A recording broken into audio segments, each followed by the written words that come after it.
এবার সিলেটে যাচ্ছেন আজহারী। আওয়ামী লীগ নেতাদের রক্ষায় টাকা নেওয়ার অভিযোগ, পদ হারালেন বিএনপি নেতা।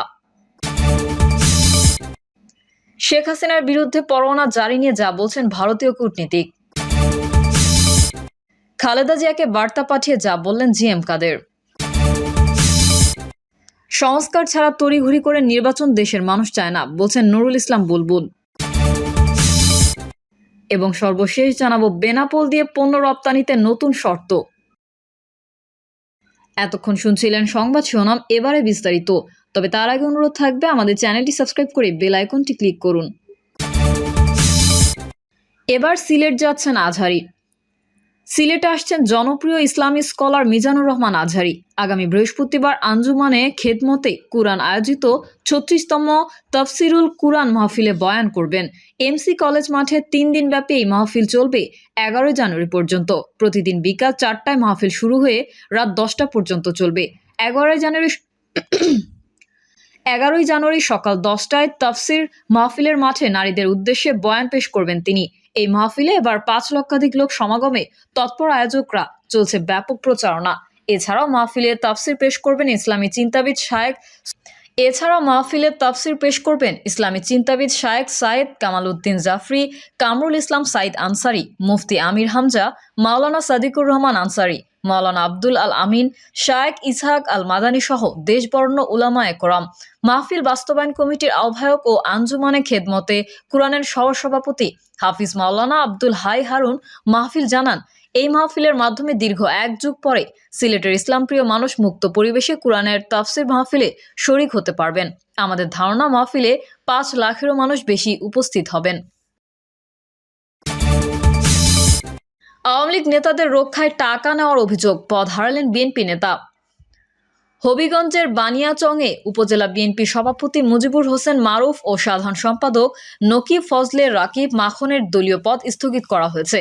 বৈষম্য বিরোধী ছাত্র জনতার আন্দোলনে ৯ জন শহীদ হওয়ার ঘটনায় দায়েরকৃত মামলা থেকে রক্ষা করতে আওয়ামী লীগ ও যুবলীগ নেতাদের নিকট থেকে উৎকোচ গ্রহণের অভিযোগ তাদের দলীয় পদ স্থগিত করা হয়েছে।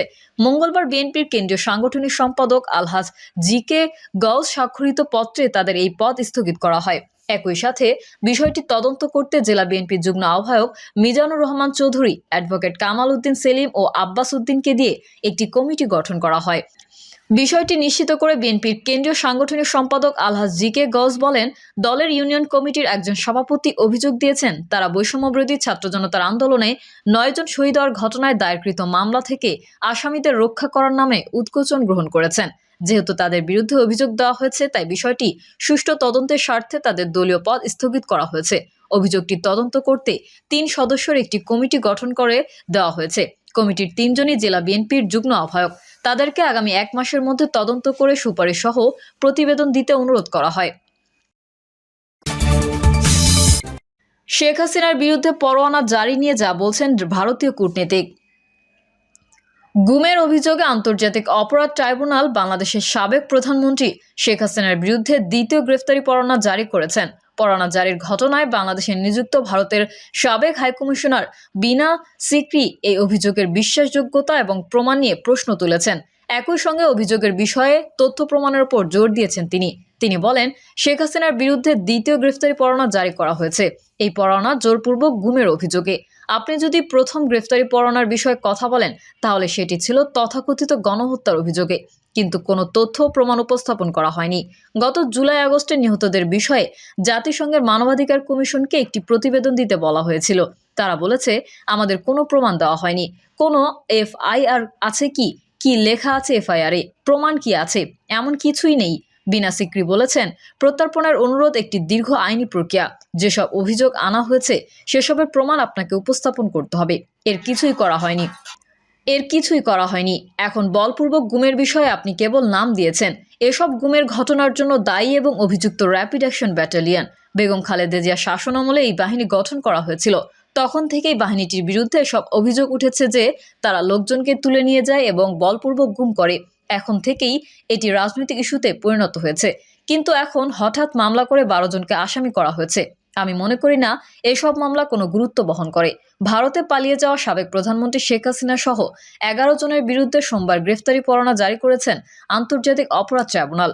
গুমের ঘটনায় শেখ হাসিনা ছাড়াও গ্রেফতারি পরোয়ানা জারি হওয়াদের মধ্যে আছেন সাবেক প্রতিরক্ষা বিষয়ক উপদেষ্টা অবসরপ্রাপ্ত মেজর জেনারেল তারিক আহমেদ সিদ্দিক ও পুলিশের সাবেক মহাপরিদর্শক বেনজির আহমেদ। বরখাস্তকৃত মেজর জেনারেল জিয়াউল আহসান। এ বিষয়ে ট্রাইব্যুনালের প্রসিকিউটর বলেছেন, বিগত 15 বছরে গুম ও ক্রসফায়ারের মাধ্যমে বাংলাদেশে একটি ভয়ের সংস্কৃতি চালু করা হয়েছিল। হাজার হাজার মানুষকে সাদা পোশাকে কিংবা পোশাকধারী বিভিন্ন বাহিনী এসে তুলে নিয়ে যেত। এরপর তারা আর কোনোদিন ফিরে আসতো না। অধিকাংশই ফিরে আসেনি। কেউ কেউ ফিরে আসলেও তাদের সুনির্দিষ্ট কিছু মামলায় আটক দেখানো হয়েছে, আর কেউ স্বৈরশাসনের অবসানের পর আয়নাঘর থেকে ফিরে এসেছেন। খালেদা জিয়াকে বার্তা পাঠিয়ে যা বললেন জিএম কাদের।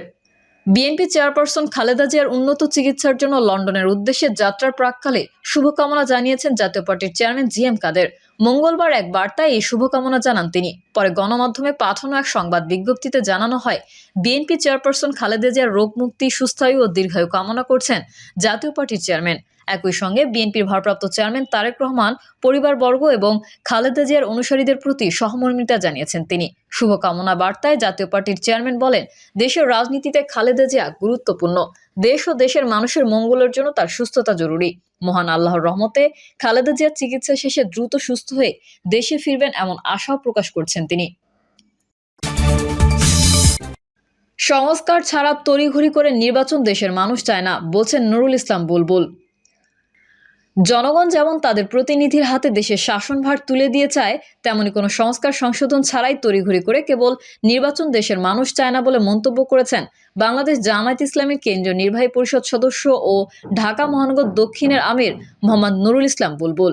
দেশজুড়ে চলমান শৈত্যপ্রবাহে কষ্টে থাকা বঞ্চিত অসহায় নগরবাসীর মাঝে শীতবস্ত্র বিতরণ করছে জামায়াত। তিনি বলেন, একেবারে কোনো সংস্কার ছাড়াই আগের নিয়মে আবার কেউ দেশে ফ্যাসিবাদ ফিরে আসুক, এটা জনগণ দেখতে চায় না। এজন্যই আমরা বলি, অন্তর্বর্তী সরকার সংস্কারের মাধ্যমে সব সেক্টরে একটি শৃঙ্খলা ফিরিয়ে দিয়ে সর্বক্ষেত্রে নাগরিকের নিরাপত্তা নিশ্চিতের প্রতিশ্রুতি ব্যক্ত করবে। না হলে জনগণ আবারও প্রতারিত হওয়ার পরিস্থিতিতে পড়তে পারে। মোহাম্মদ নুরুল ইসলাম বুলবুল বলেন, বর্তমান সরকার সংস্কারের অনেকগুলো কমিটি করেছে। সেই কমিটিগুলো আগামী 15 জানুয়ারির মধ্যেই রিপোর্ট দেবে আশা করছি। শুধু নির্বাচন কমিশনই নয়, জনগণের প্রয়োজন হচ্ছে পুরো রাষ্ট্রের সংস্কার। বেনাপোল দিয়ে পণ্য রপ্তানিতে নতুন শর্ত। বেনাপোল বন্দর দিয়ে পণ্য রপ্তানিতে শর্ত দেওয়া হয়েছে। এই বন্দর দিয়ে $40,000 বেশি মূল্যের পণ্যের চালান কিংবা 20,000 পিসের বেশি ঘোষণার তৈরি পোশাক পণ্যের চালান কায়িক পরীক্ষা করতে হবে। সোমবার বেনাপোল কাস্টম হাউস থেকে এই আদেশ জারি করা হয়েছে। এই আদেশের ফলে রপ্তানিকারকদের ভোগান্তি বাড়বে বলে মনে করেন অনেক ব্যবসায়ী। বেনাপোল কাস্টমস কর্তৃপক্ষ একই আদেশে 12 ধরনের আমদানি পণ্যকে সংবেদনশীল ও শুল্ক ঝুঁকিপূর্ণ হিসেবে বিবেচনা করার কথা বলেছে। এর মানে হলো, এসব পণ্য আমদানিতে শুল্ক কর ফাঁকি দেওয়ার ঝুঁকি বেশি। এই পণ্যগুলো হলো প্রসাধনী সামগ্রী, সব ধরনের কাপড়, ইমিটেশন জুয়েলারি, ব্যাটারি, নতুন ও পুরনো মোটর পার্টস, টায়ার ও টিউব, বাইসাইকেল যন্ত্রাংশ, ইলেকট্রনিক্স ও ইলেকট্রনিক্যাল পণ্য, রেয়াতি সুবিধায় আমদানি করা যন্ত্রপাতি ও যন্ত্রাংশ, শিল্প খাতের যন্ত্রাংশ, চিকিৎসা যন্ত্রপাতি ও অস্ত্রোপচারের সামগ্রী, একই চালানে পাঁচমিশালি পণ্য। এসব পণ্যের চালানও কায়িক পরীক্ষা করার নির্দেশ দেওয়া হয়েছে। কায়িক পরীক্ষার মানে হলো, এতে পণ্যের চালান খুলে দেখা হয় এবং ঘোষণা দেওয়া হয় পণ্যের সঙ্গে মিল আছে কিনা তা পরীক্ষা করা হয়। বেনাপোল দিয়ে সাধারণত ভারতে পণ্য রপ্তানি হয়, তবে ভারত থেকে তৃতীয় দেশে পণ্য রপ্তানি করতেও অনেকে এই বন্দর ব্যবহার করে থাকেন। প্রিয় দর্শক, এই ছিল এখনকার সর্বশেষ সংবাদ। আপডেটের সংবাদ পেতে চ্যানেলটি সাবস্ক্রাইব করে বেল আইকনটি ক্লিক করুন। কমেন্টে আপনার মতামত জানিয়ে আমাদের সাথেই থাকুন। ধন্যবাদ সবাইকে। আল্লাহ হাফেজ।